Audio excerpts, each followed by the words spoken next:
Como entender o trauma transgeracional? Como ouvir os silêncios das gerações que vieram antes de nós? Como resgatar memórias esquecidas? Em Herança, a história de uma família em 3 vozes, a de Sarah K., nascida em Lodz, na Polônia, em 1926, de Clara K., nascida em São Paulo, em 1949, e a de Lula K., nascida no Recife, em 1984. 3 gerações que dividem suas experiências com o nazismo. Em As Coisas de Quem Não Me Lembro, publicado anteriormente, sou uma busca poética pela memória de infância e pela construção do amor. Essa conversa com Jacques Fuchs, que é o nosso palestrante hoje, obrigada pela sua presença, Jacques. Escritor, doutor em literatura pela Universidade de Lille, na França, e pós-doutor em Harvard, Estados Unidos. 11 livros publicados, vencedor dos prêmios São Paulo, Belo Horizonte, Manaus, Paraná Digital e CAPES, e finalista dos prêmios Jabuti, Barco, a Vapor e APCA. Versão sobre os temas da Shoah, memória, trauma e herança. Vou passar o microfone para você e te agradeço demais você estar aqui com a gente hoje. Obrigada, Jacques. Bom, boa noite a todos. Obrigado pelo convite, Moisés, Suzana. É um prazer falar aqui. Eu pensei em falar um pouquinho, uma meia horinha, dando um overview de tudo que eu trabalho e dos temas relacionados, como que eu cheguei ao tema do trauma transgeracional, que é, né, esse meu último livro chamado Herança. Enfim, depois a gente abre e faz uma conversa com todo mundo, vai ser um prazer. Bom, pessoal, eu sou de Belo Horizonte, né? Acho que muitos conhecem um pouquinho da comunidade de Belo Horizonte, né? E eu sempre fui um apaixonado pela literatura, né? Eu sempre gostei muito dos livros. Os livros, para mim, sempre tiveram, acho que para todos aqui, né? Tiveram sempre esse encanto, né? Essa coisa, essa autoridade, enfim. Né? Eu me lembro quando eu era pequeno, eu imaginava que o super-homem, o Batman e o escritor estavam na mesma ordem de grandeza e de né, inacessibilidade. Né? Então, eu sempre quis, enfim, escrever, mas eu não achei que isso poderia ser um caminho. Né? E como eu era sempre muito bom em matemática e física, eu acabei me direcionando para a área da engenharia, né? Fiz engenharia, fiz matemática, mas eu sempre gostava de ler um escritor argentino, acho que muitos conhecem aqui, que se chama Jorge Luis Borges. Esse escritor argentino, pessoal, ele tem umas características muito interessantes que eu vou abrir aqui, umas observações que a gente pode discutir, por isso também está permeado nos meus trabalhos. O Borges, ele, enfim, acho que para muitos que conhecem, ele é um contista, né, um ensaísta, um ficcionista de textos curtos, né, nunca escreveu um romance. E ele gostava muito, e eu não sabia até então como e por quê, ele gostava muito de usar argumentos matemáticos na literatura e gosta, né? Enfim, para quem gosta dos textos dele, tem muito de cabala, né? Dos argumentos cabalísticos, da ideia de um livro absoluto, enfim, do nome secreto, enfim. E eu lia muito Borges e eu gostava muito dessas incursões, né? Tem até um texto do Borges que se chama Jo Judio, que ele, né, uma vez ele foi acusado de ser judeu, e, enfim, ele escreve um texto muito bonito sobre a questão judaica. Ele não era judeu, mas, enfim, era um grande conhecedor do Sefer Yetzirah, enfim, dos textos cabalísticos. Inclusive, ele foi aluno do Gershom Scholem, né, de hebraico. Algumas aulas ele teve, né? O Gershom Scholem, acho que muitos conhecem aqui, foi o que trouxe a cabala, né, do meio fechado para a literatura. Enfim, e aí, quando eu cheguei fiz o meu mestrado em computação, e aí resolvi fazer um doutorado misturando tudo que eu gostava, né, que era justamente essa questão da matemática e da literatura.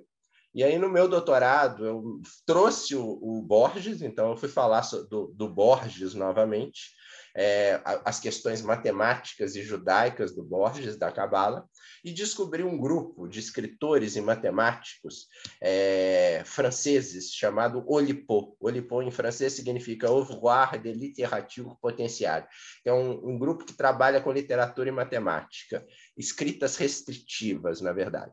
E aí eu descobri um escritor que, enfim, eu fiquei né, trabalhei muito ao longo da vida com ele, que se chama Georges Perec. O Georges Perec era um escritor judeu francês que perdeu os pais em Auschwitz, né? A mãe foi morta em Auschwitz e o pai foi morto num campo, no campo de batalha.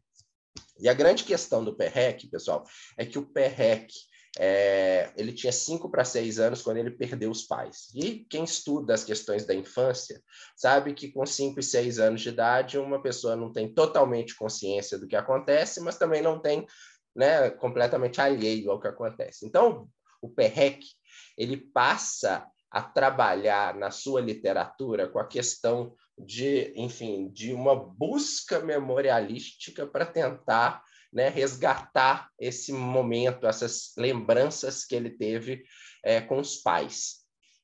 Só que ele faz isso, pessoal, de uma forma muito matemática e muito, enfim, absurda, né? Por exemplo, ele escreve um livro que se chama La Disparition. La Disparition em francês significa o desaparecimento.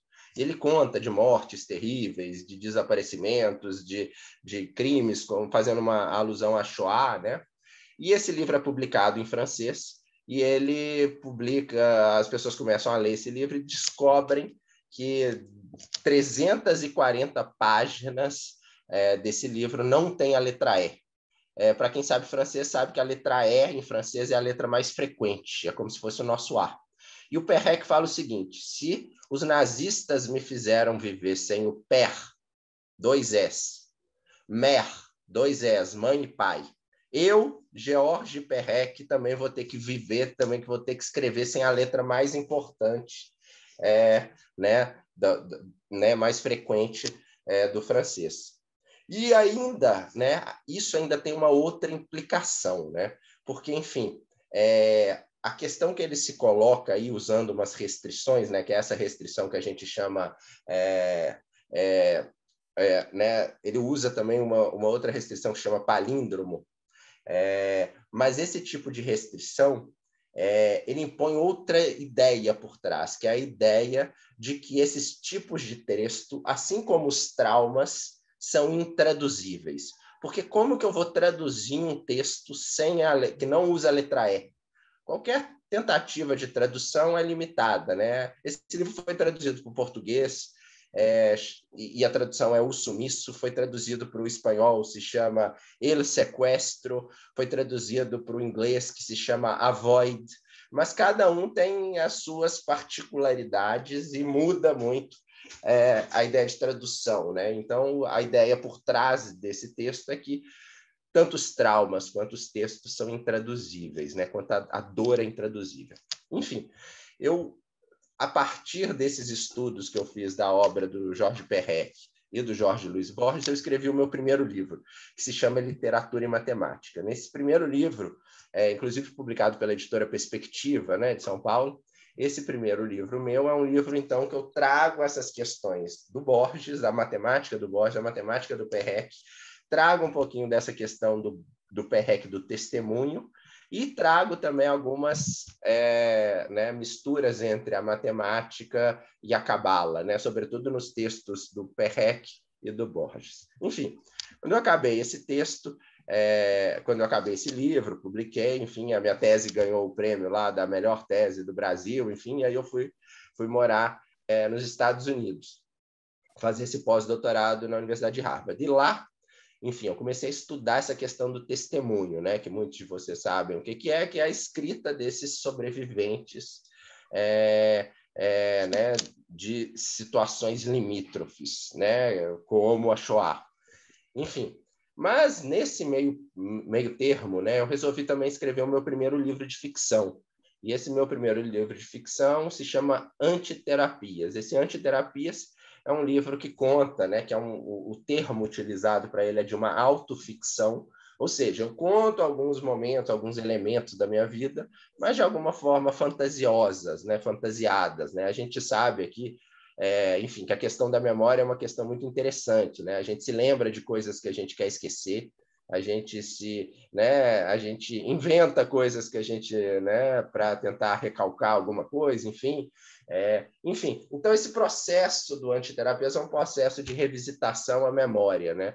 Então, ele também conta muito da comunidade judaica de Belo Horizonte, enfim, alguns elementos verdadeiros, outros não, que é toda essa questão da literatura, enfim, e conta também, enfim, das leituras, dos primeiros, né, ensaios. E esse livro também ele faz um paralelo com outras literaturas, né? Então, esse livro, por exemplo, ele começa, eu brinco que esse personagem, que é o Jacques, mas não é o Jacques, ele está sempre de mãos dadas com o Alexander Portnoy, né? Que eu acho que muitos conhecem aí, aquele personagem do Complexo de Portnoy, do Philip Roth, né? Então, enfim, eles estão juntos lá, né?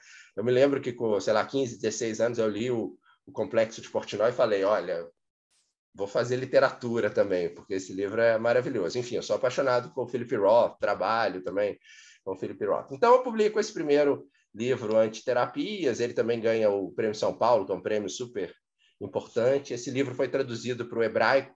Em 2019, eu tive em Israel lançando ele, lá saiu com o título de Antiterapiot, e foi muito legal, assim, foi muito divertido, porque eu conto também das minhas experiências no kibbutz, quando eu morei em 1996, fiz Shnat, e aí eu fui até o kibbutz Hatzerim lançar o livro, enfim, foi bem legal que alguns personagens do livro estavam lá. Enfim, e aí eu continuei escrevendo alguns outros livros de ficção. Depois eu escrevi um livro que, enfim, eu acho que foi um livro bem dolorido de escrita, que é um livro que versa sobre a questão da loucura, mas eu resolvi tratar da questão da loucura judaica, enfim, dos preconceitos e dos estereótipos em relação ao judeu. Enfim, existem algumas teses, alguns né, estudos lá dos alemães, enfim, querendo atribuir a nós, né, uma loucura especial, assim. Enfim, então esse livro se chama Mexugar, um romance sobre a loucura, e eu trato muito dessa questão, eu trago personagens reais e eu trato muito da questão que se chama self-hating, né, do auto-ódio, que é essa questão do olhar odioso que o outro tem em relação a gente ou em relação a grupos minoritários, e como que a gente acaba, ou muitos acabam introjetando esse ódio que os outros têm em relação a gente. Então, esse livro, né, eu estudo muito essa questão do auto-ódio, eu trago alguns personagens reais, né, para jogar. Acho que muitos aí devem conhecer, por exemplo, Bob Fischer, que era um enxadrista, talvez o que ganhou de um russo na Rússia. Ele era judeu e com 15 anos já era um dos maiores jogadores de xadrez do mundo, enfim. E depois que ele ganhou o título mundial, ele sai pelo mundo, some pelo mundo, né? E em 2001 ele aparece, né? Depois de muitos anos sumido, e aí ele dá uma declaração terrível, né? Ele fala que né, as Torres Gêmeas, né, foram a melhor coisa que alguém fez, que tem que acabar com Israel e tem que acabar com os Estados Unidos, sendo que ele era o grande ídolo israelense, judeu e americano, né? Então eu vou estudar um pouco da loucura do Bob Fischer. Tem outro personagem também, enfim, que eu acho que muitos devem conhecer aí, que ele era religioso, enfim, de repente ele começa a odiar essa questão toda, e aí cria o Partido Nazista Americano e vira membro da Ku Klux Klan. Enfim, e na década de 80 a história dele vaza, né, na New York Times, se não me engano, e enfim, eu conto a história dele. Então são várias histórias sobre personagens reais, enfim, que acabaram introjetando esse ódio que o outro tinha em relação a eles, ao povo, né? Enfim, trataram disso, né? Depois eu escrevi também um outro livro chamado Nobel, né? Que eu acho que muitos devem conhecer, um discurso maravilhoso que o Kafka coloca na mão, né? Na mão não, na voz de um macaco, se chama Relatório para a Academia, e esse texto do Kafka é maravilhoso. O Kafka coloca um macaco discursando para a academia, né? E aí esse Nobel também faz mais ou menos isso, né? Coloca um personagem discursando para a Academia Sueca de Letras, né? E, enfim, contando algumas polêmicas, né, em relação ao lado, né, obscuro da academia sueca, bem baseado no Kafka. Enfim, e aí, né, os anos passaram, enfim, eu resolvi voltar, né? Durante muitos anos eu fiquei tratando dessa questão, tanto da memória quanto do trauma, e eu fiquei, enfim, o que eu acabei estudando no meu pós-doutorado na academia foi essa questão das características da geração dos sobreviventes. Isso aí a gente chama a geração dos sobreviventes. Enfim, o Primo Levi fala muito sobre os sobreviventes, né? A gente também tem uma característica que é a característica da geração dos filhos dos sobreviventes, né? É um livro que fez muito sucesso, acho que muitos devem conhecer, que é o Maus, né? Que é um quadrinho muito... Enfim, eu acho ele muito bom, mas existem algumas polêmicas, enfim. E tem também, e eu estudo também a geração dos netos dos sobreviventes, né? Alguns psicanalistas já trabalharam com isso, né? Acho que o Winnicott trabalhou, Freud, enfim, eles não chegaram a trabalhar nas gerações vindouras, né? Enfim, então eu resolvi trazer essa minha pesquisa acadêmica para esse novo romance, né? Esse romance que se chama Herança, né? E também para esse último também que a Suzana se referiu, que se chama As Coisas de que Não Me Lembro Sou, né? Então, As Coisas de que Não Me Lembro Sou é um livro que eu procuro, né? Enfim, esse retorno memorialístico, né? Ele parte do seguinte princípio, pessoal. Na década de 60, aquele ditador maluco da Romênia, Ceausescu, ele veio com um projeto muito absurdo, né? Que era o projeto de quintuplicar o exército romeno. E aí ele obrigou as mulheres a terem, no mínimo, 5 filhos.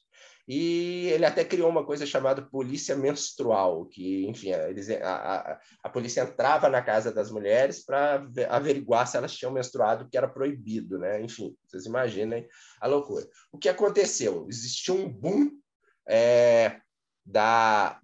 de natalidade, só que essas crianças começaram a ser abandonadas, porque não tinha como cuidar delas. E aí criou-se, né? Esse Ceausescu criou uns orfanatos gigantescos.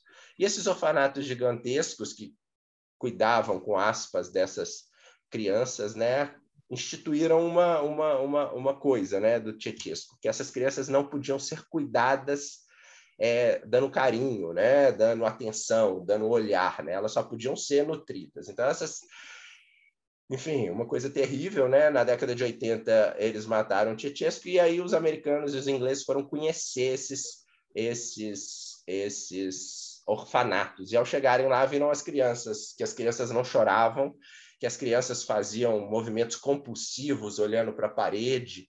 Enfim, um problema de saúde pública na Romênia, né? E o princípio disso é que a minha família é romena, né? Então, eu fico imaginando que né, eu acho que muitos daqui também vieram da Bessarabia, inclusive o meu novo livro, né, que eu escrevo junto com meu pai, que se chama Meu Pai e o Fim dos Judeus da Bessarabia. Eu conto a história, né, dos judeus da Bessarabia.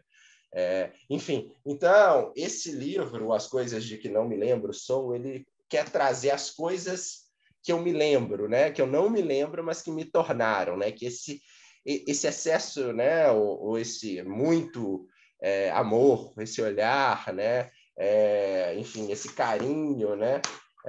Que, enfim, que os pais dão aos filhos, né? Que a gente não lembra, né? Tem uma parte que eu falo assim, eu não me lembro de sentir, né, a dor no meu joelho depois de engatinhar o dia inteiro pela casa, ou eu não me lembro, enfim, do sabor do leite materno, eu não me lembro de sentir medo, fome, do primeiro susto. Então, esse livro é justamente das coisas que a gente não se lembra, mas que nos tornaram o que somos, né?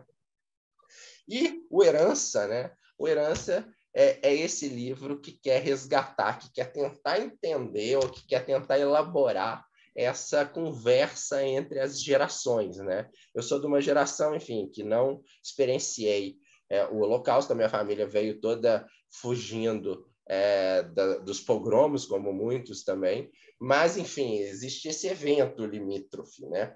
Então, Herança são 3 vozes de mulheres. A primeira se chama Sara. A Sara, eu escrevo um diário da Sara no gueto de Lodz. Bom, Lodz, eu acho que muitos conhecem aí. Lodz tinha certas peculiaridades, né? Todo mundo conhece o gueto de Varsóvia, que teve o grande levante, mas o gueto de Lodz, né, talvez não seja tão estudado quanto o de Varsóvia, mas eles tinham também algumas relações com o gueto de Varsóvia. Eles pensaram também em se rebelar. E o gueto de Lodz tinha uma figura muito controversa, né, que o Primo Levi vai trazer também, que é a figura do Haim Runkovsky, que era esse líder judeu do campo de Lodz, e que foi super perverso, enfim. E aí, a partir dos meus estudos, eu estudei mais de 40, 50 diários de crianças que, enfim, também tiveram, né, morreram, foram assassinadas, enfim, assim como Anne Frank, né? Acho que o diário que mais gente conhece é o de Anne Frank, mas tem mais de 50 diários, enfim, que eu pesquisei lá. E aí, a partir desses diários, eu escrevi o Diário de Sara.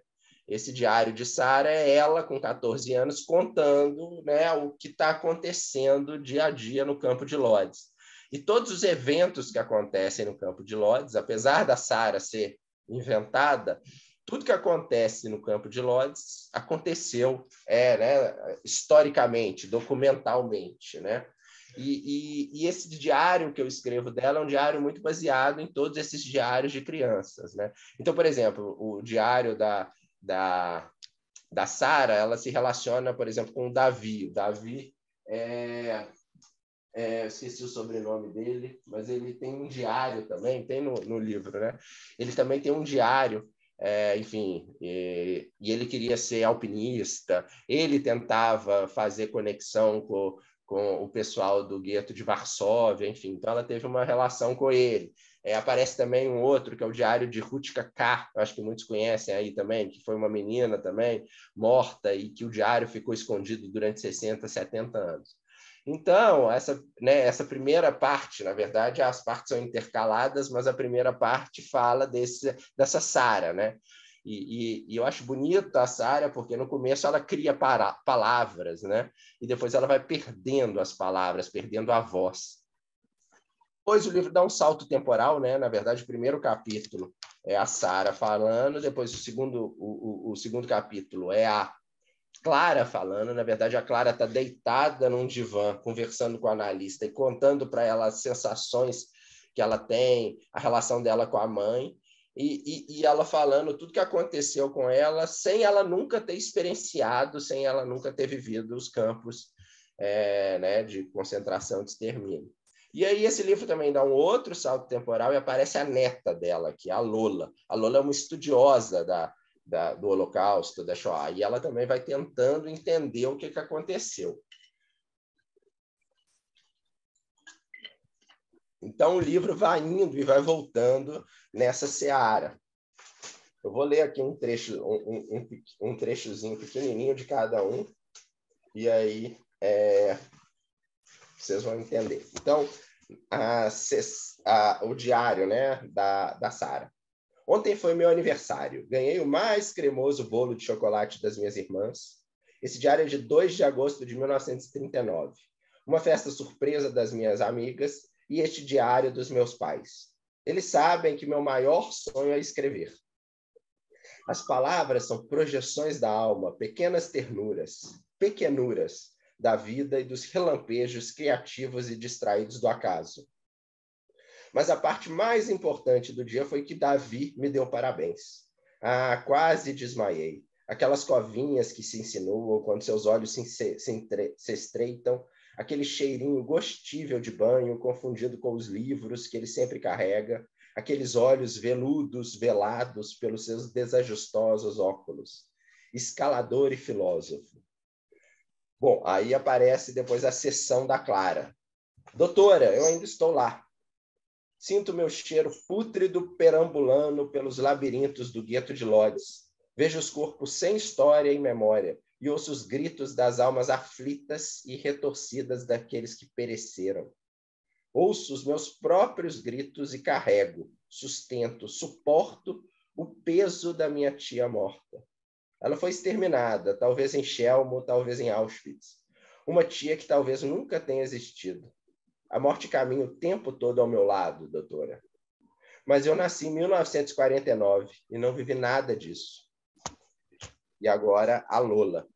Minha avó Sara, assim como quase toda a geração de sobreviventes, passou parte da vida chorando em silêncio. Lágrimas inaudíveis deslizando até as comissuras da boca.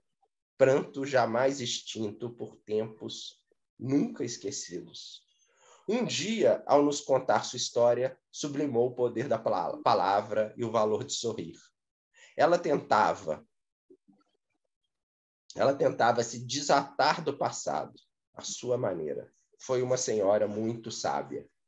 Enfim, então o texto vai nessa seara, sempre as três vozes falando, né? E você vai montando a história. Você vai montando a história da Sara, você vai montando a história da Sara com a relação dela com a filha, em relação a ela com a neta. A neta sempre tenta entender, né, os acontecimentos históricos, né? O diário do Davi se chama Davi Sierakowiak. Tem a Ruth Kalasquier, tem a Mary Berg, Miriam Vandenberg, Anne Frank, Clara Kramer, Léo Silberman.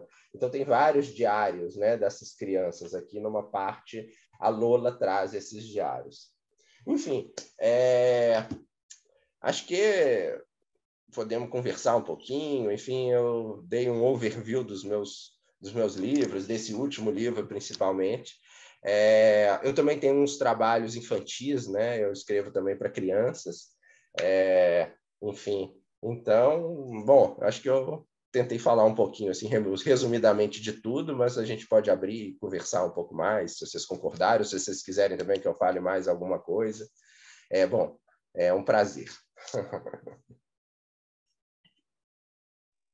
Então, Jax, eu acho que seria bacana também se você falasse um pouco do que levou você a escrever, né, todos esses livros e qual o objetivo maior. Até foi uma fala que a gente fez, eu e a Mireia, quando a gente abriu aqui a sala, sobre a importância disso para nossas próximas gerações, dos jovens nas escolas, enfim, todos, né, o que eles estão levando isso para frente, o que vai continuar, né, o que isso vai ficar, porque é o que mais importa, né? Eu acho que isso ser levado de geração em geração para que nunca ninguém esqueça. Então, eu queria também colocar isso, se você pudesse falar um pouquinho. Claro, claro. Bom, eu acho que a literatura, né? Enfim, eu fiz meu doutorado, pós-doutorado, nessas questões. Enfim, eu acho que a literatura é essa capacidade que a gente tem de ser outro, né? De viver, de compreender, de se colocar no lugar do outro.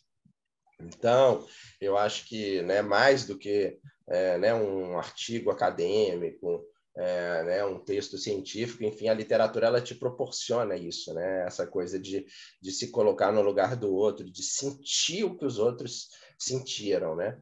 Então, eu acho que a gente tem que continuar escrevendo livros, né, escrevendo livros sérios, né? Por exemplo, os meus livros, quando eu trato do tema da Shoah, eles sempre são muito documentais, né? Enfim, tratando desse tema com muito respeito e muito documentado, porque eu acho que fazer ficção aí é outra questão, talvez, e aí pode ter algumas questões problemáticas, né? Esse livro Herança, no caso, eu fico muito feliz que ele foi adotado já em várias escolas. Então, eu acho que é isso, né, Suzana? Essa questão da transgeneralidade, né? Geracionalidade, eu sempre erro, né? É muito interessante, né? Primeiro que em escolas que não são escolas judias, né? Escolas do Brasil inteiro, eles estão tratando desse tema, então eles estão tentando, né, entender, acho que o professor estudando junto com o aluno, né, mostrando o que foi a Shoah, enfim, tratando desse tema para que ele não se repita, né? A gente está vendo alguns movimentos neonazistas aí por ignorância, né, e ódio, entre outras coisas. Então, eu acho que é muito interessante, né, muito importante tratar. E eu acho que tratar também, esse Herança, embora fale da Shoah, ele está tratando também da questão do trauma, né, de uma forma geral. Então, acho que genocídios, traumas que não foram tratados, eles tendem a se repetir, né? Um exemplo, né, que é o genocídio negro, né? A gente vê uma sociedade estruturada, né, racista e estruturada. Então, porque o trauma não foi tratado corretamente, enfim, acho que agora as pessoas estão mais interessadas, né, ou pensando mais sobre isso. Então, bom, eu acho que é a partir, através da literatura, sobretudo agora, né, que a geração dos sobreviventes vai tá acabando, né? Então, enfim, como que a gente vai passar para as novas gerações, para a quarta geração? A Lola, que é essa personagem do livro, ela se preocupa muito em qual que vai ser o legado que ela vai deixar para a filha dela, que é a Luísa, que é a quarta geração. Então, ela fica sempre se questionando ao longo do livro sobre essa questão específica. Só mas, desculpe, Zeca. Zeca, desculpe, Ronaldo, desculpe, Suzana. Você abre um ponto e isso desperta a minha curiosidade. França, Israel, Estados Unidos. Como é a comunidade hoje? Você vive em Belo Horizonte. Como é a comunidade judaica hoje em Belo Horizonte? Como é que você se encaixa nela? Quantas pessoas existem? Enfim, um pouquinho da comunidade daí. Eu acho a comunidade de Belo Horizonte é bem pequena, né? São, até onde eu sei, 400, 500 famílias, então ela é bem pequena, né? A gente tem uma escola pequenininha, judaica, que também teve que abrir, né, um pouco, foi onde eu estudei minha vida inteira. Temos o Abonim Dror, né, que é o único movimento judaico que temos aqui. A gente tem 2 sinagogas, uma liberal e a outra do Beit Rabat. E, enfim, a comunidade é pequena. E eu conto muito dela, né? Afinal, eu vivi muito essa é minha história, né? Agora, você mencionou os Estados Unidos e a França, né? O meu doutorado foi na questão francesa, né? Inclusive, eu traduzi um livro que se chama Crisis of Memory, Crises de Memória, que é muito bonito. E a minha orientadora, supervisora, que foi o livro que eu traduzi, ela trata justamente, Moisés, de como que foi o post-memory, né? A pós-memória francesa. A gente sabe que a questão francesa também é super polêmica, né? De não ter enfrentado o problema, de após a Segunda Guerra ter falado assim, não, não, não. Aqui na França todo mundo foi resistente, né? Ninguém apoiou os nazistas, e bola para frente. E a coisa não foi muito bem nessa, né? Então, enfim, tem essa questão, né?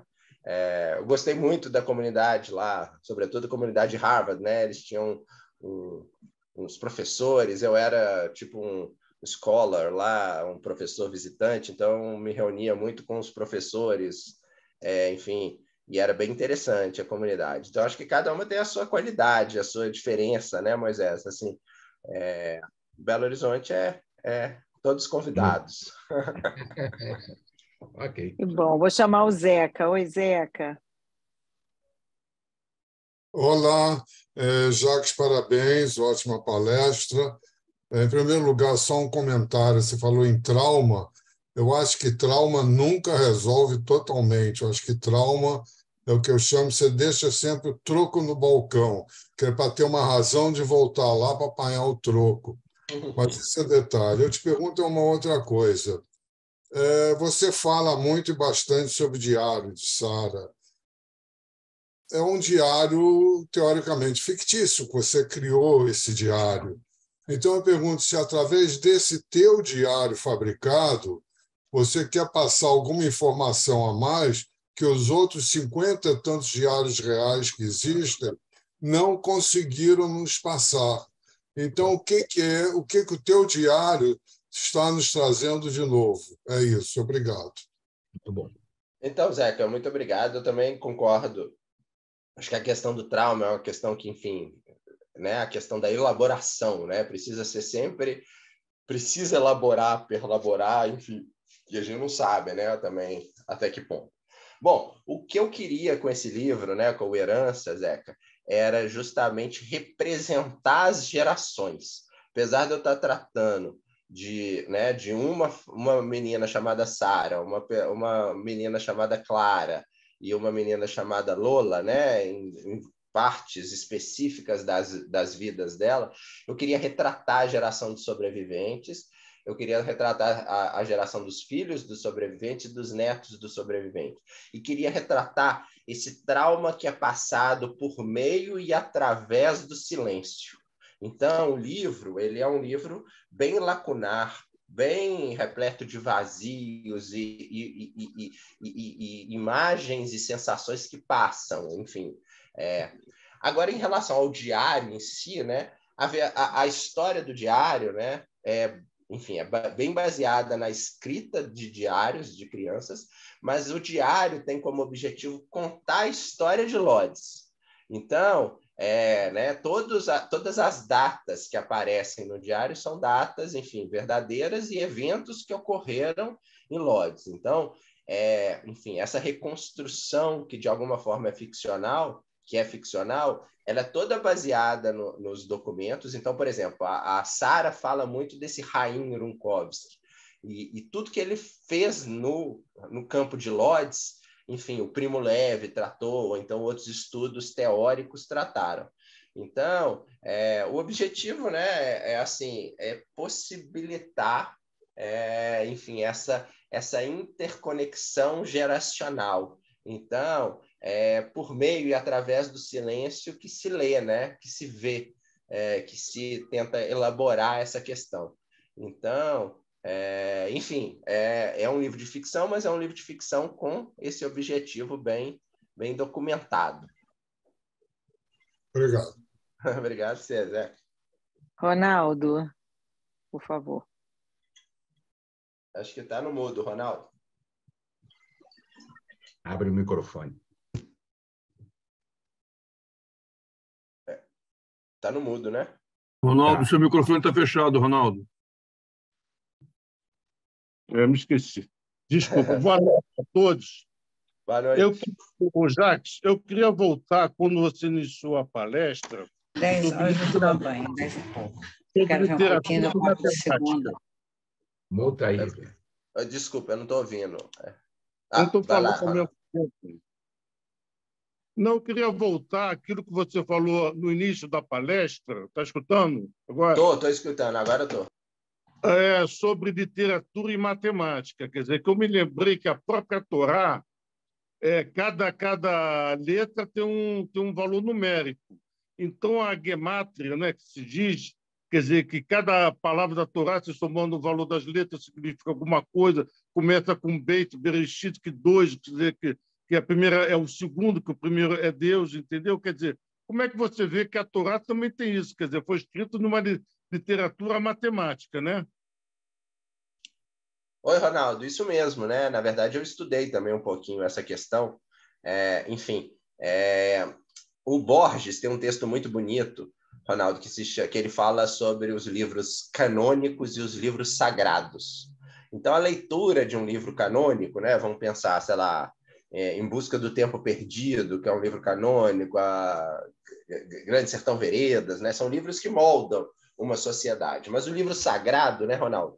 Ele tem essa característica que você falou, por exemplo, a Torá. A Torá, nada ali é por acaso, né? Tudo ali, todo o espaço, todas as letras, todas as mudanças de linhas, tudo ali é matemático, é pensado, né? Então, existe essa estrutura por trás da Torá, né? Que é o que você fala, que é gemátria, né? Eu não sei se é gematria ou gemátria. Gemátria. Então, é justamente isso, né? Que eu trabalho, mas de um contexto e de um conceito literário, né? O Borges e o Perrec trabalham também com essas questões. Então, existem livros, por exemplo, a Torá, né? Que é um livro, né? Que, como você mesmo falou, que você pode encontrar lá combinações, repetições, né? Matemáticas. Tem os códigos da Bíblia, né? Tem um livro que se chama Código da Bíblia, né?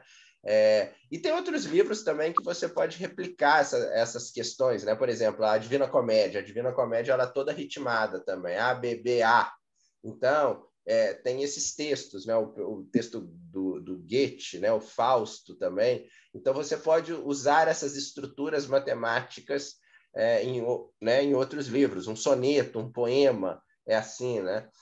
O Perrec mesmo tem um livro que ele escreve que se chama Le Grand Palindrome, o grande palíndromo. Aí, palíndromo é Ana. Ana, você pode ler da esquerda para a direita e da direita para a esquerda. E aí o Perrec fala que agora você pode ler o livro de trás para frente, que é igual, Ronaldo. Então, ele escreve um livro inteiro e aí você lê o livro de trás para frente, que é igual. Imagina ele ter feito isso na década de 60, sem computador. Então, é muito interessante, né?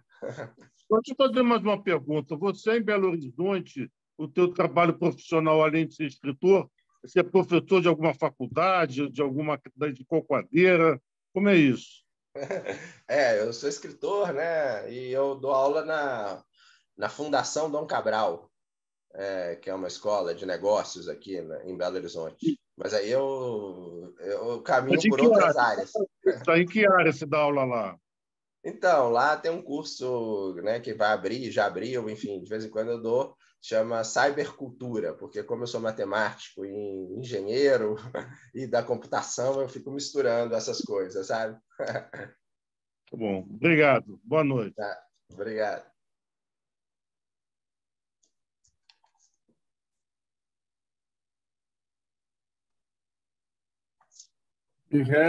Mirei. Okay. Obrigada. Parabéns, Jacques. Está sendo fantástico te ouvir. Eu queria fazer uma observação que a gente, aqui estamos nesse momento, a maioria de nós teve alguma conexão com sobreviventes do Holocausto, perseguição de alguma forma em países até da África do Norte, enfim. Então, para nós, o Holocausto tem um significado muito forte, né? E a gente vê, até foi um comentário da Clara aqui na escrita, que existem pessoas que passaram por esse sofrimento terrível e não gostam nem de comentar a respeito, porque é muito doloroso. Mas, por outro lado, é importante não só pessoas da fé judaica conhecerem esse fato, mas também o que levou para que esse fato viesse a acontecer. Porque quando você fala com pessoas que não são judeus, eles, na cabeça deles, acham que o Holocausto foi só contra os judeus, quando, na realidade, muitos que não eram judeus também pereceram naquele momento.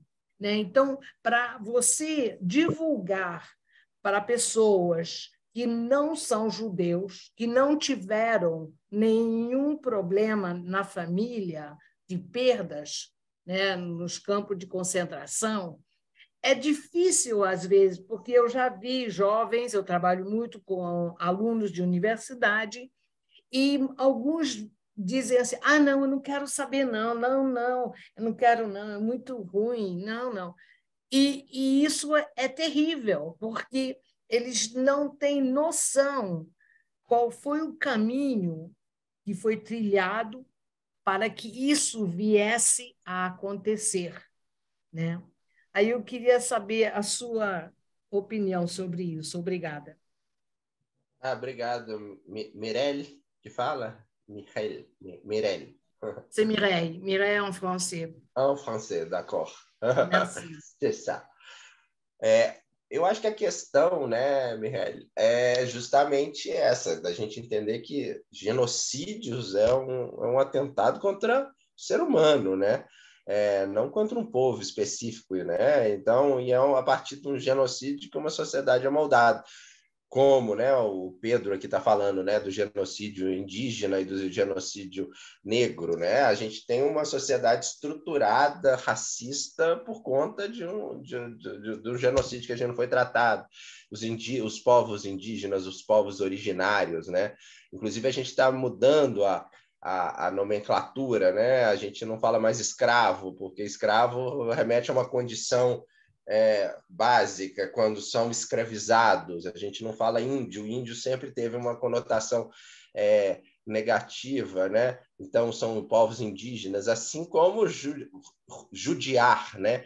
O judiar também tem uma conexão negativa, né? O to do em inglês, né? Que também tem um peso, uma conotação. Então eu acho que a gente tem que começar a pensar nessas coisas, né, Mihaly? Então, bom, eu acho que meus livros, de alguma forma, falam sobre isso, e eu fico muito feliz que esses meus livros são adotados por escolas que não são judias, né?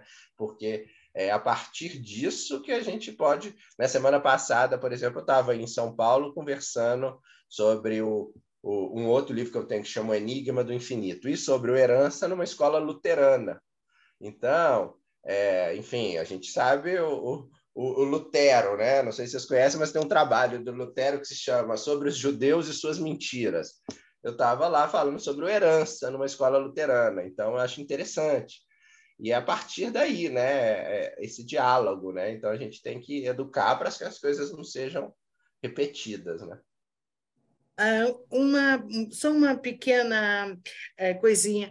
Você faz algum vídeo que jovens universitários poderiam acessar? Eu acho que isso seria uma forma também de você divulgar um pouco mais esse assunto, né? Por exemplo, essa semana, sexta-feira agora, vai ao ar no Entre Linhas, esse programa que tem em São Paulo, na TV Cultura. Eu falei sobre o Herança. Então, eu acho que nos meus canais, sempre hoje, por exemplo, eu fiz uma live também sobre o Herança.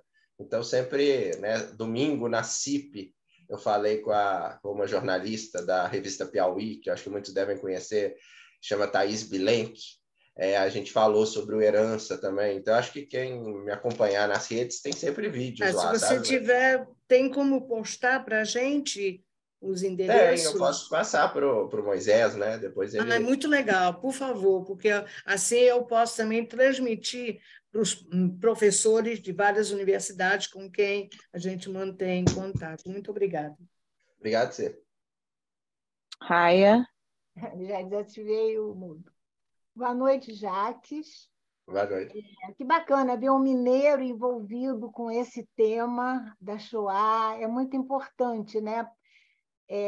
O Brasil inteiro se mexer nessa área, e engenheiro, matemático, com uma vasta literatura de cultura, né? De leitura, o que você citou. Jaques, eu queria que você me traduzisse duas coisas. Você falou que a dor é intraduzível. Queria que você exemplificasse, e depois eu queria que você falasse também sobre a loucura, como você enxerga esses dois fenômenos, explicar para a gente. Eu só quero acrescentar para você que eu sou filha de pais sobreviventes de Auschwitz, e eu lancei um livro na semana passada exatamente sobre esse assunto, como foi de 0 a 18 anos. Então, eu não tive imagem, eu tive vivência sobre isso, e é muito importante a gente falar, principalmente uma geração mais jovem como a sua, está ligada nesse tema para divulgar mesmo, porque é preciso mostrar o que aconteceu. Mas, antes de tudo, a questão do Holocausto tem que ser inserida dentro do currículo para o Brasil inteiro, não só para as escolas municipais, mas para as escolas estaduais e principalmente para as escolas privadas, porque é elas que trazem uma grande quantidade de alunos que passam no vestibular, e esses adolescentes não sabem de nada do que foi o Holocausto. Ele é exaustivamente ensinado em escolas judaicas. O aluno que estuda em escola judaica sabe, mas o aluno que estuda em escola não judaica, não tem noção, assim, tem en passant, e não é por aí, tem que ser historicamente mesmo como ciência. A dor é intraduzível, e a questão da loucura exemplificada, por favor. Obrigado, Raia, que bom, quero conhecer seu livro, é importante, né, esses relatos da segunda geração, né, da geração dos filhos, eu acho sempre interessante, já li muitos livros. Sobre a questão da dor, do intraduzível, né? Na verdade, isso é um conceito que o Perrec trabalha de uma forma estrutural. Por exemplo, ele tem um livro, né? Eu fui na escola e aí eu estava dando esse exemplo para o pessoal, né? Bom, como que é, né, ovo em português, né? Aí eu peço para os alunos falarem como que é ovo em inglês. Aí todo mundo, egg. Como que é ovo em francês? Œuf. Como que é ovo em hebraico? Em espanhol, né? Só que o ovo em português ele tem uma característica que é diferente de todos os ovos. Ele é palindromático. Ou seja, você pode ler o ovo da esquerda para a direita e da direita para a esquerda. Quando você traduz o ovo para qualquer língua, você perde essa característica. Então, de alguma forma, você está fazendo uma outra forma de tradução, né? O Perrec fala isso justamente, né? Que quando ele escreve os livros dele, e esses livros têm essa característica estrutural, por exemplo, um livro sem a letra E, né? O La Disparition, traduzir por La Disparition é o desaparecimento, mas o La Disparition é um livro sem a letra E, por conta do père e da mère dele, né? Então, quando você traz para o sumiço, ou quando você traz para o avoid, ou quando você traz por ele sequestro, você está perdendo isso. No fundo, o que o Perrec está falando é que essa dor, né, assim como esse tipo de literatura é intraduzível, porque por mais que você traduza, você está fazendo uma versão, né? E com alguma... Você está perdendo alguma coisa, né? O ovo, né? O ovo você está perdendo a característica mais bonita do ovo, que é o palíndromo, talvez.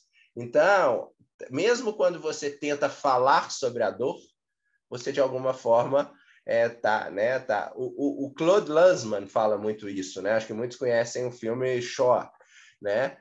O Claude Lanzmann fala, né, da experiência, eu não sei falar o termo em alemão, mas Bilderwort, que é essa experiência que alguns cineastas querem mostrar a imagem. E o Lanzmann fala, não, porque se você mostra a imagem, você, de alguma forma, tá falando, então foi isso. E o Lanzmann, não foi nada disso, foi muito além disso, né? E o Primo Levi também fala sobre isso, né? Olha, eu estou dando testemunho, mas eu estou dando um testemunho dos privilegiados, porque eu sobrevivi. O único que é capaz de dar o testemunho é o que submergiu, e ele não está aqui para contar. Então, de alguma forma, essas representações falam dessa intransmissibilidade da dor. E sobre a loucura, Rai, tem um texto do Foucault muito bom, né? A história da loucura, enfim. A questão da loucura judaica, né? Existem algumas teses, enfim, que os nazistas lá naquelas falavam. Então, por exemplo, eles associam os judeus a uma hipersexualidade. Eles, em algum momento da história, eles também falaram que os judeus eram os responsáveis por espalhar a sífilis, né? Sempre no outro, né? A doença no outro. Enfim, eles fazem, né? Tem algumas teses lá que mostram que existem maior incidência de doenças mentais em judeus. Então, eles sempre colocam isso, né? Jogam isso no povo judeu. Então, esse livro ele quis tratar sobre isso, sabe? Enfrentar essa questão. Então, não sei te falar o que é a loucura, né? Mas, assim, eu fui atrás, né? Acho que é um tema muito vasto, né? Mas, né? Enfim, você encontra vários exemplos, né? Acadêmicos sobre essa atribuição a nós, especificamente, né? Entendi. Em relação ao bode expiatório, que seria criado na figura do judeu. Eu entendi loucura de uma outra maneira, por isso que eu perguntei. Entendi loucura realmente aquela neurose do que eles passaram, do que eles conviveram, tiveram que passar e ultrapassar, e que muitos enlouqueceram por causa disso. Então, pensei que fosse em relação a esse sofrimento que foi causado a muitos, e a muitos sobreviventes passando para os filhos também, né? É um fator muito bacana você fazer esse trabalho. Obrigada, Jacques. Obrigado, Raia. Na verdade, o me enxugar foi, então, para esse outro caminho mesmo. Disso que os outros atribuíam a gente. Eva Gaia, por favor.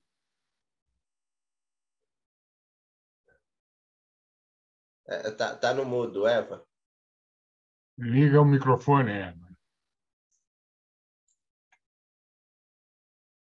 A sua fala, Jacques, é impactante, não é? Muitas palavras. E eu tenho a impressão de que isso é quase como uma catarse, né? Então, fala é catártica.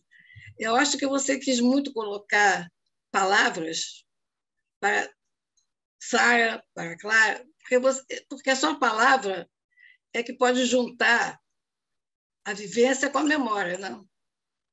Porque o trauma é justamente o evento, o trauma realmente se marca a pessoa porque ela vem sem palavras.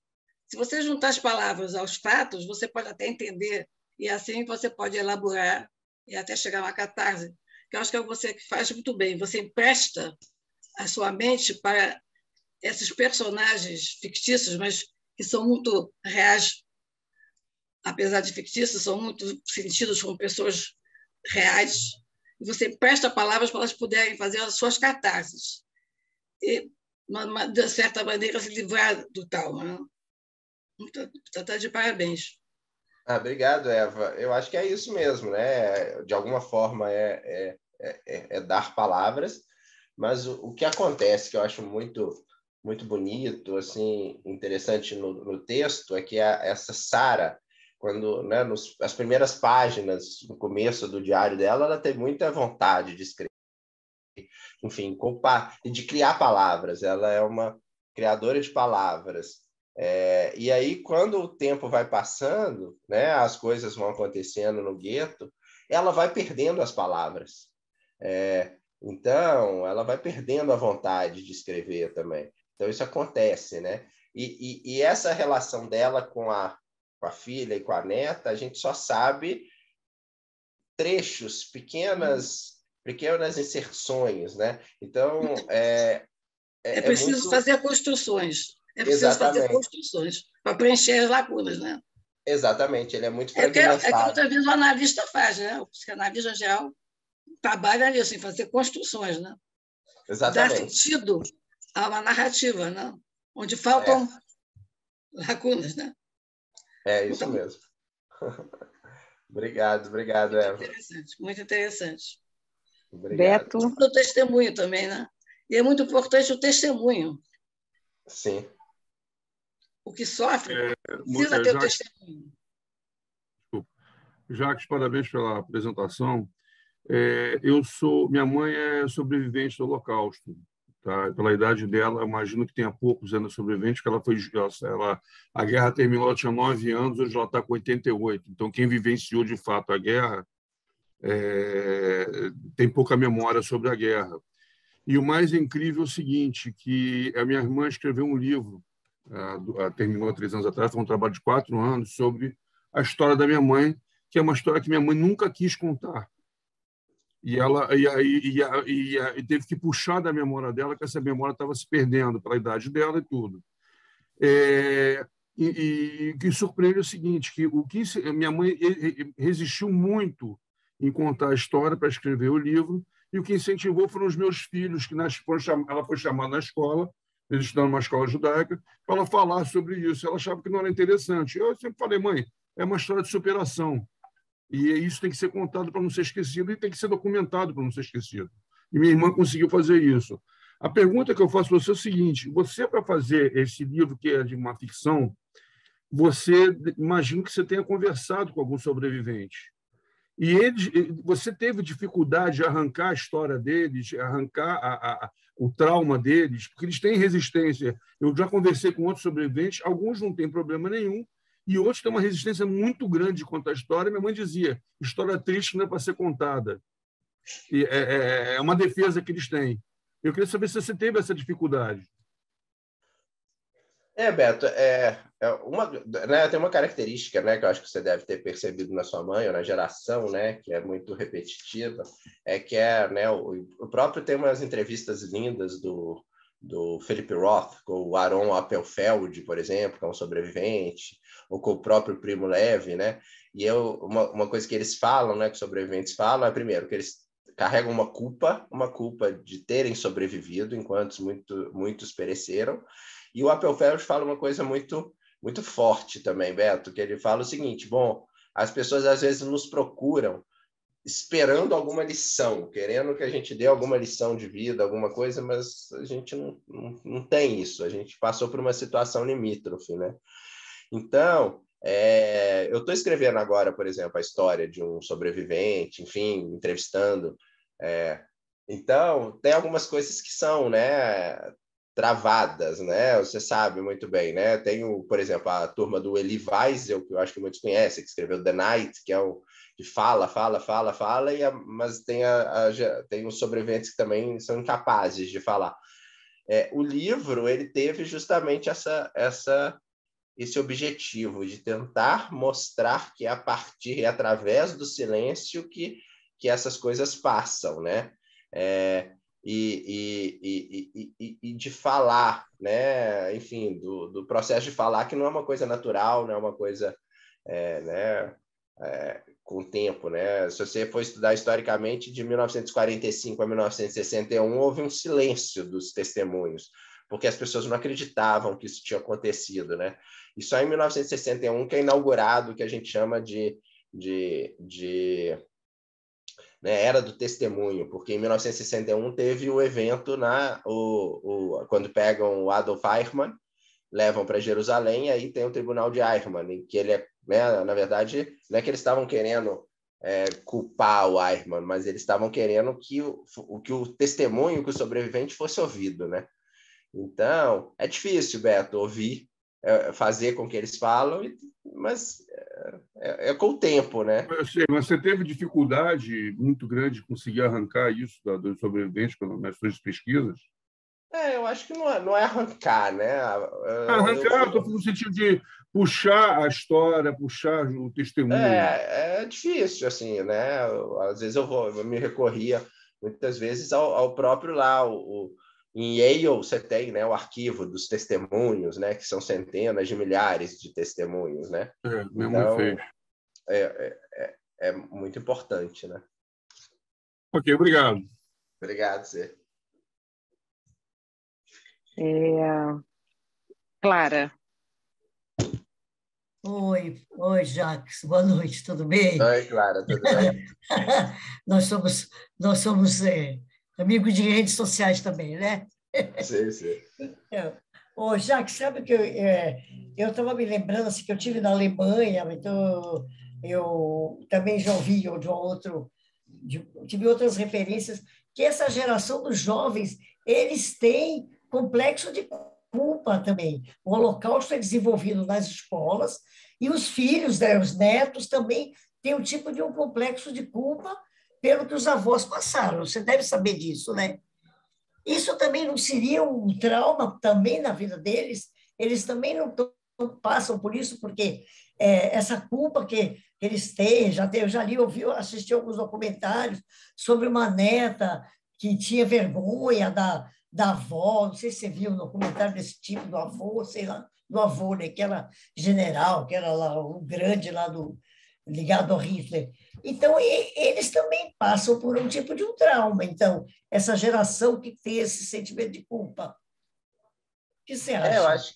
Eu acho que cada geração tem uma questão, né? E essa culpa ela é perpetuada, né? Se ela não é elaborada. Então, eu acho que enfim, são vários estudos, né, que mostram isso. Então, acho que o texto trata um pouco sobre isso, sabe, Clara? De tentar mostrar também qual é a culpa e o trauma de cada geração. De um lado ou do outro, né? A coisa foi tão forte, tão significativa que não passa ninguém ileso, né? Pois é. Obrigada, Jacques. Obrigado, Cê. Isaac. Boa noite, Jacques. Boa noite, Isaac. Tudo bem? Nós já nos conhecemos. Você esteve em Curitiba já 2 vezes. Sim, sim. E fez neto com a minha filha mais velha, Liane, que hoje mora na Nova Zelândia. Sim, é um prazer. Eu conheço a Biba também. Bom, vamos voltar, certo? O Primo Levi é um personagem real italiano. E a narrativa dele é da saída do campo de concentração até a volta para casa. Inclusive, se gerou um filme que é o Primo Levi. Os meus filhos são netos de sobrevivente. Eu sou filho de sobrevivente. Eu convivi muito com sobreviventes. Eles não falavam muito, mas também não escondiam, certo? Meus filhos sabem tudo ou até mais do que eu sobre a Shoah, como eles chamam. Eles não chamam de Holocausto, eles chamam de Shoah. A minha filha, Bianca, que você conhece, por acaso, quando ela fez o Shnat, antes do Shnat, tinha um outro programa que ela tinha 14 anos, ela foi para Israel, que era um programa de 15 dias, e ela acabou indo ao Museu do Holocausto. E, na época, o Museu do Holocausto, Yad Vashem, ele tinha setores, e um dos setores era das crianças. Então, quando ela entrou quando ela pôs o pé na sala, eles davam o nome das crianças e a idade. Por acaso, deram o nome dela com a idade dela. Aquilo gelou ela, certo? Mas não traumatizou. Se você for ver toda a nossa história, eu tinha um tio, aliás, tios em Nova York, quando eu estive lá, eles não contaram nada para os filhos dele. Os dois eram sobreviventes de campo de concentração. É como se fosse um branco. Falei para eles, tio, mas por que você não fez? Não, para proteger eles. Proteger do quê? Em vez de proteger, você está simplesmente fazendo eles ignorar que possa tudo acontecer porque eles não têm preparo, e não sabem o que aconteceu na história e o que é história. E, ao mesmo tempo, em 67, quando fui para Israel como voluntário na Guerra dos 6 Dias, eu cruzei com muitos alemães voluntários, não judeus. Eram filhos ou netos alemães que foram a Israel por vergonha do Holocausto.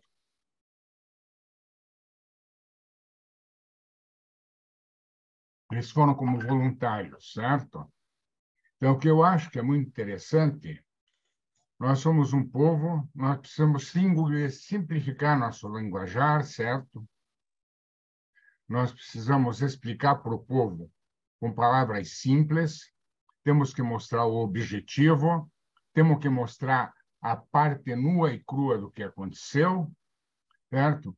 Porque tudo que a gente floreia acaba ficando algo fantasioso ou algo até que possa alguém tentar experimentar fazer porque é bonito. Eu acho que é isso aí, Jacques. Nós temos que nos proteger e não podemos deixar morrer. Eu estou preocupado com a geração dos meus netos que vem agora, para que eles também saibam que isso está acontecendo. Curitiba tem um belo museu do Holocausto, que ele é um multiplicador de conhecimento. Você conheceu o museu, né? Então, você veja bem o que acontece. Nós temos que reforçar, não deixar morrer, certo? Eu, por exemplo, depois dos meus 70 anos, eu cheguei à conclusão que eu tinha um compromisso com meus pais, que era deixar o que era mais precioso da cultura que ele me deixou, do Yiddish. Hoje eu propago o Yiddish, né, em grupos do WhatsApp, tenho páginas no Facebook, de grupo, certo? Então, a gente tem que manter vivo não só a cultura, como a história. E o Holocausto, ele não está na Bíblia, mas está na nossa história. Obrigado, Jacques. E muito bem. Obrigado, Isaac. Concordo com tudo que você falou. Acho que você resumiu muito melhor do que eu, né? Mas concordo. Obrigado, Isaac. Um prazer. Seja assim. Mônica. Oi, Mônica. Oi, Suzana. Boa noite a todos. Jacques, eu queria começar dizendo que eu estou encantada com o que eu estou ouvindo você falar, desde o fato de que você Você sempre se sentiu ligado à matemática e à física, e que você foi caminhando, né, pelos trilhos, né, digamos assim, da literatura, né, essa capacidade de unir o que pode aparentar serem áreas diferentes, mas que tem a sua convergência, né? Por acaso, eu também sou uma pessoa que transito por duas áreas profissionais e eu quero te dizer, assim, sem arrogância, que eu acho que isso é muito enriquecedor, né? E eu também sou filha de sobreviventes. Por acaso, Beto, você citou a sua mãe, mas a minha mãe teve em campo de concentração dos 4 aos 5 anos de idade, né? E ela nasceu em 39, na România, Jaques, mas na parte húngara da România, né? Em Kolozsvár, em Cluj. E meu pai era tchecoslovaco, também sobrevivente do Holocausto, enfim, tem muita história. E eu só queria compartilhar algumas questões. Meus pais, por exemplo, sempre contaram absolutamente tudo para mim e para minha irmã. E isso foi uma fonte, digamos assim, que gerou muito orgulho nos netos de ver a luta que eles travaram pela sobrevivência, né? E assim, o bem maior, né, particularmente do meu pai, era, fosse como fosse, estar vivo, né? Ele, por acaso, adoeceu aos 50 anos de idade, teve uma doença neurológica por 33 anos, ele nunca se queixou, porque a bênção maior era ele estar vivo, que eu acho que isso é um legado incomensurável, né? Mas eu fiquei pensando um pouco no fato de que você nos conta assim que caminhou bastante, né, e caminha bastante por essa área dos sobreviventes, do Holocausto, etc. e tal, e você nos conta que você não tem próximo a você pais ou avós que particularmente tenham passado por essa experiência de, agora graças a Deus, né, ainda que isso perpasse por todos nós, né, judeus, como algo que é um traço, uma marca, né, nas nossas vidas. E aí, uma vez eu ouvi um comentário que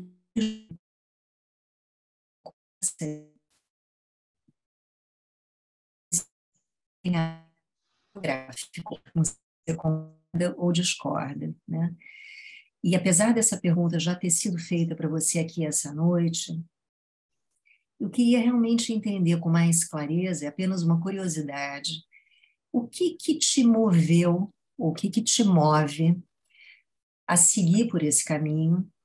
E eu vou fazer aqui uma analogia um pouco relativa. Você deve conhecer a Louise Valente, também escritora, que não é judia e que escreve bastante a respeito, né, do Holocausto, da descoberta de judeus no Nordeste, etc. e tal, que conta que quando era pequenininha, não sabe explicar porquê, mas ela desenhava e sonhava com imagens de campos de concentração, dos trens, de Auschwitz, etc. e tal.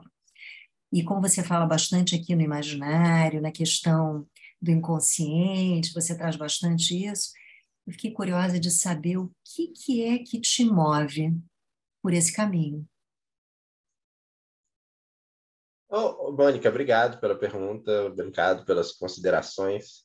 Bom, eu acho que esse tema, assim, tentar entender o inintendível, tentar falar sobre o infalável, né? Acho que é isso que me move, sabe, como escritor e como pesquisador. Então, eu acho que meus livros sempre versam e tratam sobre essa questão. Então, acho que é isso, sabe, Mônica? Assim, uma sede. Uhum. Percebe-se, né? Se percebe esse entusiasmo, entre aspas, né? Que você traz quando você até, inclusive, fala, né, da tua trajetória. Eu acho que você tem uma paixão, né? Mesmo claramente observável nos seus olhos, no tom da tua fala, etc. e tal. Não tem dúvida que isso aí é algo que mexe bastante, né? Para além da questão intelectual, com seus sentimentos, né? Obrigada, Jaques. Obrigado, pessoal. Vou chamar Rolande, queridíssima Rolande. Bom dia. Primeiro, parabenizar o Jacques, porque é maravilhoso esse trabalho que ele fez. E eu queria dizer que a minha pergunta vai vir depois, mas eu quero dizer o seguinte, que eu sou autodidata, eu não fiz faculdade, né? Eu tenho realmente uma memória muito boa, e eu tenho, então, uma coletânea imensa de historinhas que fui guardando pela minha vida, guardada numa caixinha de lembranças que fica lá no fundo do baú. E aí eu fico pensando que como eu gostaria de dar voz a essas histórias, como o Jacques conseguiu fazer. Como seria muito bom, né? eu ter condição, tempo hábil, né? Que já estou com 83 anos, que é uma coisa difícil, de poder colocar todas essas histórias, que são histórias verdadeiras, que eu fui acumulando e guardando, porque eu sempre fui, desde criança, muito atenta a esse tipo de histórias, sempre fui muito atenta a esses detalhes, né, de histórias de vida. Mas a vida vai levando a gente por outros caminhos, né? E 4 filhos, a luta pela vida, né? Econômica e tudo, e a gente vai deixando os projetos da gente, a gente vai deixando eles ficando para trás. Então, eu acho que eu comecei muito tarde a começar a fazer, realizar meu sonho de escrever.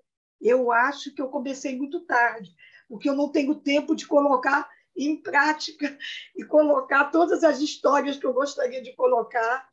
Quer dizer, daqui para frente é uma coisa muito difícil, né? E aí, dentro desse aspecto, a minha pergunta para o Jacques é o seguinte: eu queria perguntar, Jacques, para você o seguinte: como é que você construiu essa ideia de dar voz a esses personagens? E também se você se realizou, depois de também tantas experiências na vida, faculdades, outro tipo de trabalho, e tudo, se você se sente realizado agora escrevendo como escritor. Como é que você se sente assim? Era isso que eu queria só perguntar. Obrigado, Rolande. Bom, acho que a coisa que eu mais gosto de ser na vida é escritor. Acho que eu estou começando ainda, né, a vida de escritor é uma vida, né, demora, enfim. E eu fico sempre realizado, né, assim, né, em parte, né, com os projetos, né, eu sempre quero mais, né, e eu acho maravilhoso a escrita e também a troca com os leitores, né, então acho que eu recomendo que você escreva, Rolande. Muito obrigada. A Rolande tem um livro brilhante, a palestra dela foi emocionante, diga-se de passagem. Parabéns também, Rolande. Eu ia comentar isso agora, Joelson, verdade. E quem for no Memorial do Holocausto vai ver também a história da Rolande lá. Obrigado. É fantástico. Vou chamar a Liliane. Liliane. Podemos fazer a última agora, Suzane? Sim, é a última, tá? Como todos, quero parabenizar o Jacques por essa ideia. Eu sou filha de sobreviventes poloneses que vieram para o Brasil após a guerra e todos os, principalmente poloneses que vieram após a guerra, eles formaram uma grande família em São Paulo. Eram uns 30 casais, 30, 40, não sei, e que começaram a vida juntos e tinham histórias muito parecidas. Um outro era romeno, era alemão, mas, enfim, é a família que eles tinham. A maioria tinha perdido marido ou esposa na guerra, filhos, estavam em segundos casamentos, e eles não se largavam. Estavam juntos todo fim de semana, era na casa de um que eles jogavam cartas, e não interessava quantas cartas eles jogavam, eles só falavam em guerra. Eu era pequena e eu via histórias escabrosas. Eu não conseguia dormir, eu tinha pesadelos com o nazismo, que eu estava dentro do forno, era uma coisa horrorosa. Eles não se davam conta de como isso era complicado para uma criança. E eles só falavam nisso. E eu acho que existem dois tipos de sobreviventes que não falam. Os norte-americanos, aparentemente, não falam. Não sei por quê. Os canadenses também não. Mas esses amigos dos meus pais podiam estar fazendo o que estivesse, podiam ir ao cinema, iam tomar um café depois, cada um contava. Eu ouvi as mesmas histórias 500 vezes. Era um monte de milagres que eles se salvavam. Ninguém se salvava com um ou dois milagres. Tinha que ser uma sucessão de milagres, de sorte, e todos eles falavam que eles não eram mais inteligentes que os outros que morreram, era simplesmente estar no lugar certo, na hora certa, para se salvar mais uma vez. E o que eu queria dizer é que a repercussão nisso, com certeza, em todos os filhos, não foi fácil. Eu acho que todo mundo fica meio mais, sei lá, meio mais ou menos, porque foi muita coisa, muito pesadelo, muito milagre, e eles não escreveram livros. Só quando o Spielberg começou a pegar alguns depoimentos, alguns deles com ghostwriters, não sei, eles escreviam seus livrinhos, mas isso foi nos anos 2000 já. Eles nunca escreveram antes, não escreviam bem, óbvio, né? Nos anos 90, foi na década de 90. Foi, então tá. Então é isso. É uma coisa tão cruel, tão horrorosa, que muitos escolhem por não falar. Eu acredito que esses amigos dos meus pais eram como se fosse uma terapia de grupo, que você se abre e todo mundo fala e você fala também. Eu acho que é a explicação que eu teria para isso. E quando ninguém fala, ninguém fala. E quando a maioria fala, todo mundo solta suas histórias. E parabéns ao Jacques. Eu não tenho realmente uma pergunta, só eu tenho uma pergunta. Por que ele fez uma história de ficção e não um testemunho de sobreviventes? Essa seria a pergunta. Obrigada. Oi, Liliane, muito obrigado por compartilhar sua história, um pedacinho dela. Bom, eu sou um acadêmico, né? Então eu escrevi já dezenas de artigos acadêmicos sobre isso. E aí eu quis escrever um livro de ficção para tentar alcançar mais gente, né? Como escolas. Então, eu acho que esse livro tem esse intuito, sabe, Liliane? Deixa eu só comentar uma coisa. Eu tenho um neto de 12 anos que é super interessado em Holocausto e ele está lendo tudo que ele encontra pela frente. E eu estou assim preocupadíssima, porque eu li o Diário de Anne Frank com 12 anos, eu não dormi um ano, eu tinha pesadelos horrorosos. Eu pus nome nos meus filhos, não começando com as primeiras letras do alfabeto, caso viesse um novo Holocausto e eles mandassem o pessoal para os fornos crematórios em ordem alfabética, sabe? Um negócio totalmente maluco. E eu me preocupo com meu neto querendo ler. Eu sei que a gente tem que falar para não ser esquecido, mas é tão dolorido, meu Deus. Pois é. Triste demais, né? Vamos lá. Ok, gente. Tem mais um. Então, por favor, Brima, abre o microfone, abre a imagem, para a gente saber com quem que a gente está vendo, falando, por favor. Ok, obrigado. Encerramos agora. É só um contraponto, Liliane, porque assim, os sobreviventes, quando se reuniam, normalmente eles falavam em íris, tá? Eles falavam e continuavam falando nas experiências deles. Se as crianças estivessem por perto e entendiam íris, ok. Normalmente eles não contavam para os filhos ou contavam de uma outra maneira. também contar para os filhos mexia com uma coisa muito, muito não, interna. Eles não contavam muito para mim, mas eu aprendi o polonês. Eles todos falavam polonês, poucos falavam ídis. E eu aprendi ídis e polonês e eu entendia tudo e era muito complicado. Eu também entendo ídis e sabia como meus pais falavam polonês para os filhos não entenderem. Minha mãe não falava, mas minha mãe escrevia. Ela era uma escritora em ídis, publicou vários artigos em vários países e deixou o livro de memórias dela em ídis, que ela mesma traduziu. Mas eu lembro que a família, quando se reunia, quando os amigos se reuniam, eles falavam entre si. A segunda geração é um pouco mais afastada. Eu tenho muita experiência com entrevistas de sobreviventes. Tá? Tem sobreviventes que não querem falar, põe uma pedra em cima. É como o filme... Existe um filme, Everything is... O sobrevivente era cego e, ao mesmo tempo, ele era um motorista. Então, ele é cego para o passado e, quando ele enxerga o que aconteceu, ele se mata, porque a dor é muito grande. Então, existem essas situações.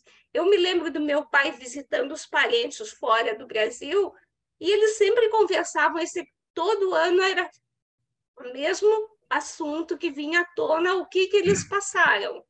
Entre si, eles conversavam. Segunda geração, um pouco mais afastada. Eu também tenho, às vezes, problemas de chegar na segunda geração, mas a terceira e a quarta geração já buscam muito mais. Então, são experiências diferentes, nos grupos diferentes. E a gente tem que entender, para muitos, relembrar o Holocausto da maneira que foi, é uma dor muito grande. Tem que falar? Sim, mas a dor permanece. Claro. Obrigada, Jaques, por você abrir um caminho novo que as pessoas precisam conhecer. A visão de quem não teve ninguém da família, mas é alguém que se interessa pelo assunto e que pode levar adiante esse tipo de experiência que eles não conhecem. Okay. Obrigado, Blima. Concordo com você. Bem colocado, Blima, bem colocado. Vamos lá, Jaques, dá licença, agora deixa eu aqui agradecer ao Jaques, agradecer a palavra escrita por toda essa sua obra, agradecer a palavra falada, e foi dito aqui, eu guardei a expressão, nós tivemos aqui uma terapia de grupo, e você, como o terapeuta, participando, se abrindo e dando para o outro a chance de participar. Esse é um dos motivos do Segundas Intenções, trazer emoção, vivenciar cada vez mais essa emoção, isso é uma vida vivida. E eu acho que é um trabalho muito legal que a gente está fazendo, graças a pessoas como você. A palavra é tua para uma mensagem final, depois eu volto para anunciar o próximo convidado. Muito, muito, muito obrigado. Jaques Fux com X, o meu é F-U-K-S, mas a gente deve ser parente também. Bom, só queria agradecer, foi um prazer, e, enfim, eu estou sempre nas redes sociais, enfim, se alguém quiser, e meus livros também estão sempre online ou nas livrarias, então é um prazer e uma honra ter falado aqui, conhecido vocês, e muito obrigado por compartilhar, né, os que falaram né, eu sei como é difícil. Da terapia de grupo. Boa noite, boa noite, pessoal. Ok, gente, mais uma vez, muito, muito obrigado, Fux. Vamos lá, o nosso próximo convidado de Segundas Intenções vai nos falar sobre judeus para além das fronteiras do próprio judaísmo. Os judeus da Índia, China e da Etiópia. Temas sempre instigantes que serão analisados por Francisco Moreno de Carvalho, doutor em Filosofia Judaica pela USP, com estudos de pós-graduação em pensamento judaico na Universidade Hebraica de Jerusalém. Afinal, quem foi realmente Assuero ou Xerxes, esposo da rainha Esther, originária da Judéia? Vamos conhecer um pouco mais sobre judeus além dos limites do judaísmo, dos judeus chineses, da relação da Torá e Confúcio, pensador e filósofo chinês, também dos judeus indianos e do judaísmo e suas castas, e ainda dos judeus etíopes e a existência do judaísmo sem rabinos. Tudo isso será lembrado e analisado pelo doutor em filosofia judaica Francisco Moreno de Carvalho, a quem desde já agradecemos ter aceito o convite para voltar ao nosso Segundas Intenções. Próxima segunda-feira, dia 27 de março, mesmo horário, contamos com a presença de vocês e quem mais quiser chegar. Mais uma vez, obrigado. Até a próxima. Obrigado mesmo. Tchau.